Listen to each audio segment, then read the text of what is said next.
Nagsisimula na ang pambihirang salpukan. Nasa gitna na ang dalawang koponan. Ang Shohoku ay nakapula, habang ang Sano ay nakaputi.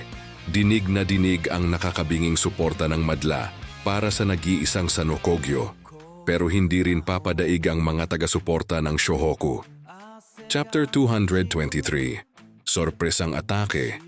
Isang matinding pambungad na nagpapakita sa mukha ng mga mandirigma mula sa magkabilang panig. Damang-dama ang tensyon bago ang tip-off. Nagkatinginan ng masinsinan sina Akagi at Kawata.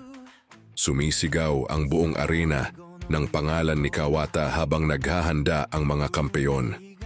Napakatinding presensya na nakakapanginig ng kalamnan. Narito ang mga higante ng basketball upang manood, Kainan, Aiwa at Daye. Lahat ng koponang umaasang mapabagsak ang Sano Kogyo ay nakatutok ng maigi sa makasaysayang digmaang ito. Kahit na halos buong stadium ay laban sa kanila, tingnan ninyo ang mga mata ng mga manlalaro ng Shohoku. Walang bahid ng takot, matapang at kalmado nilang hinaharap ang pinakamalakas na kalaban. Inihagis na ang bola, jump ball.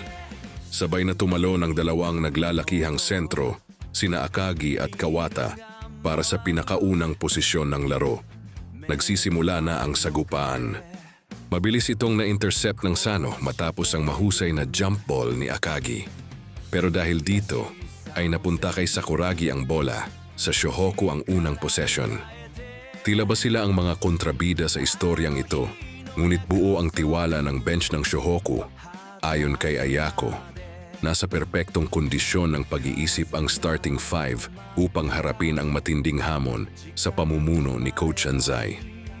Matinding depensa agad ang ibinungad ni Fukatsu. Sumasabay ang buong arena sa pagsigaw ng depensa para sa Sano. Isang nakakakilabot na suporta para sa mga kampeyon.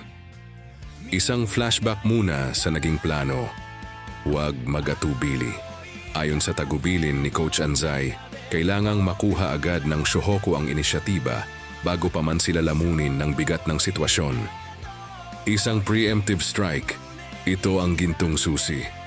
Kailangang iparamdam ng Shohoku na naiiba ang laban na ito mula sa mga nakasanayang laro ng Sano. Nakakapanindig balahibong estratehiya. Plinano nila Coach Anzai ang gagawing surpresang atake galing kina Sakuragi at Miyagi.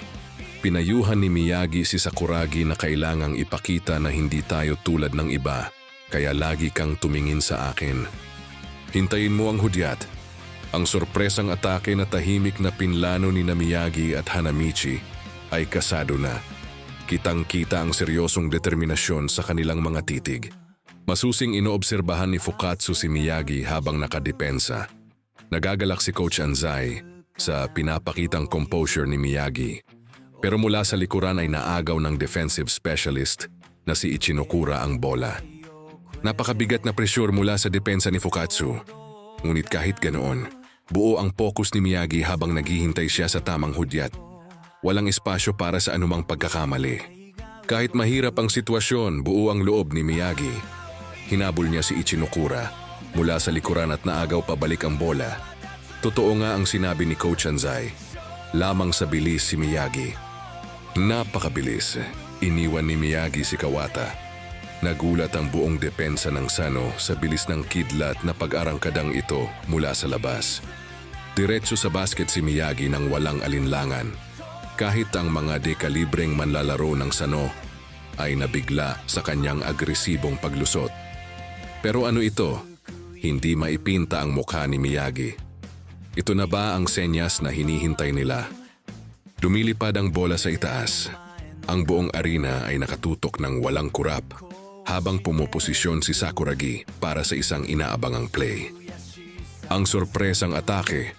Sumisigaw ang buong bench ng Shohoku ng sabay-sabay habang inihahanda ni Sakuragi ang kanyang buong lakas at puot upang tapusin ang pinaplanong galaw. Mabilis ang commercial muna, shoutout pala sa mga nag-comment sa huling slam dunk video natin.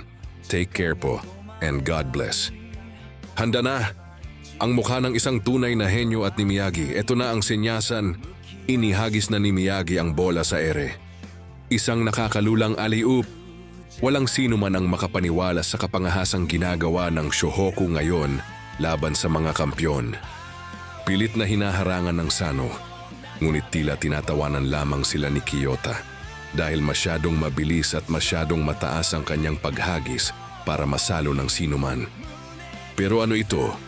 Nasalo na ng mahigpit ang bola. Huli na ang lahat para sa depensa ng Sano. Kitang-kita ang gulat at takot sa mga mata ng kalaban habang pinangingibabawan sila ng number 10. Isang nakakayanig na slam dunk mula kay Hanamichi Sakuragi. Winasak niya ang matatag na depensa ng Sano gamit ang isang perpekto at malakas na alley-oop. Natigilan ng buong mundo. Ang buong stadium ang madla ang mga kalaban. Lahat ay nakanganga sa matinding panimulang ito. Isang napakagandang panggulat sa kampyonato. Sumisigaw sa matinding tuwa sina Miyagi at Sakuragi. Ang kanilang palihim na pinaghirapang plano ay matagumpay na naisakatuparan. Ramdam mo ang umaapaw na adrenaline. Nagsisigawan at nagwawala ang buong arena. Nabaliw ang mga manonood sa ginawa ni Miyagi at Sakuragi. Hindi talaga nila inasahan ang ganitong klaseng pasabog mula sa mapangahas na Shohoku. Isang malutong na apir mula sa matalik na magkakampi. Matagumpay at walang palya ang kanilang plano. Tunay nga bang tinatawag silang mga phenom sa larangang ito? Nagdiriwang ang buong Shohoku. Kahit pa inisip ng iba na tsamba lamang ito, nagawa ng Shohoku na makuha ang unang iskor sa isang madulang pamamaraan. Ngunit sandali lamang, walang kahit anong emosyon si Fukatsu. Agad siyang tumakbo sa kabilang panig at umiskor ng walang kahirap-hirap. Isang mabilis at malamig na pagbawi mula sa kapitan. Tablado agad ang laban all-two. Akala ng marami ay mayayanig ang Sano, ngunit ipinakita ni Fukatsu kung bakit sila ang walang kupas na kampeon. Agad silang bumalik sa kanilang mahigpit na depensa. Galit ang mga taga-suporta ng Shohoku dahil sa malakas na cheer sa Sano. Kaya bumawi sila at sumigaw ng opensa. Nananatiling kalmado ang 5 manlalaro ng Shohoku sa loob ng court. Ipinapakita nila ang mataas na kalidad ng paglalaro na nangangailangan ng labis na disiplina. Sumusulong ang bagong plano mula kay Coach Anzai. Inaasahan niyang babantayan ng maigi sina Akagi at Rukawa, kaya ang susunod na focus ng opensa ay walang iba kundi si Hisashi Mitsui. Ipinasa ang bola. Mabilis na umaangat si Mitsui para sa isang pambihirang 3 sa labas ng linya. Walang pag-aalinlangan sa kanyang perpektong forma. Pasok! Swish! Isang malinis na tira mula kay Mitsui. Umuugong muli ang pangalan ng ating sharpshooter sa buong arena kasabay ng sigawan ng mga taga-suporta. Ngunit napakabilis talaga ng Sano. Habang nagdiriwang pa ang Shohoku, mabilis silang nakaganti ng fast break at naka-score muli. Ito ang katapatan ng dalawang walang awang koponan. Isang mabilis na palitan ng mabibigat na score. Ngunit tingnan ang ngiti ni Mitsui. Mainit ang kanyang mga kamay ngayon at alam niya iyon. Mag-ingat ka, Sano, dahil nagsisimula pa lamang ang matinding apoy ng Shohoku. Tuloy ang bakbakan.